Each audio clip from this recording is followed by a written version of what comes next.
যে কোনো মূল্যে চলতি মাসে জুলাই সনদ প্রণয়ন করতে চায় জাতীয় ঐকমত্য কমিশন। কথা জানিয়েছেন কমিশনের সহ সভাপতি অধ্যাপক আলী রিয়াজ। সকালে ফরেন সার্ভিস একাডেমিতে সূচনা বক্তব্যে কথা বলেন তিনি। আলী রিয়াজ আরও বলেন, রাষ্ট্র সংস্কারে বিষয়ে রাজনৈতিক দলগুলোর যথেষ্ট আন্তরিকতা রয়েছে। এরই মধ্যে বেশ কিছু ইস্যুতে অগ্রগতি হয়েছে, আর কিছু বিষয়ে আলোচনা চলছে। সবার চেষ্টা রয়েছে ঐকমত্য প্রতিষ্ঠায়। ঐকমত্য কমিশন প্রত্যাশা করছে চলতি সপ্তাহেই আলোচনায় বড় অগ্রগতি আসবে। আগস্টের আন্দোলনের শহীদদের প্রতি এটা হবে আমাদের যে দায়িত্ব আছে, সে দায়িত্ব পালনের একটি পদক্ষেপ। সেই বিবেচনায় আপনাদের অংশগ্রহণের জন্য ধন্যবাদ। আমরা আশা করছি যে আলোচনা এই পর্যায়ে, বিশেষ এই সপ্তাহে আলোচনা একটু দ্রুততার সঙ্গে অগ্রসর হবে। সেজন্য আমি বারবার আপনাদেরকে অনুরোধ করেছি, সংক্ষেপে সুনির্দিষ্টভাবে আলোচনা করলে সুবিধা হবে। এ বিষয়ে আলোচনাতে ফরেন সার্ভিস একাডেমি থেকে আমাদের সঙ্গে যুক্ত হচ্ছেন সহকর্মী শাহ আলী জয়। জয়, আজ আলোচনায় কোন বিষয়গুলো প্রাধান্য পাচ্ছে জানাবেন?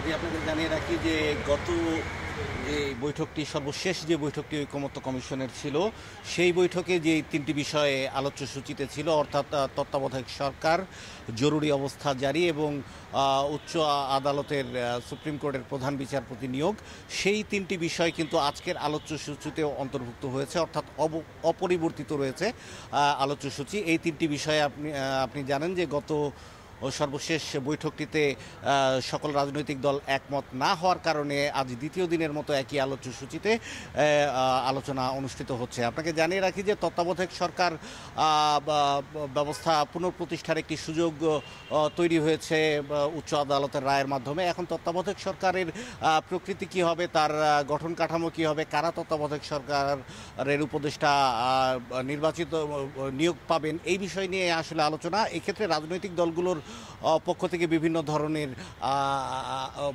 পরামর্শ রয়েছে। অনেক রাজনৈতিক দল বলছে যে এই তত্ত্বাবধায়ক সরকার গঠন প্রক্রিয়ার মধ্যে যেন বিচার বিভাগ এবং রাষ্ট্রপতিকে অন্তর্ভুক্ত না করা হয়, অর্থাৎ এই তত্ত্বাবধায়ক সরকার গঠনের ক্ষেত্রে রাষ্ট্রপতির কোনো হস্তক্ষেপ না থাকে, বিচার বিভাগের কোনো বিচারপতি যেন এই তত্ত্বাবধায়ক সরকারে না থাকে। আবার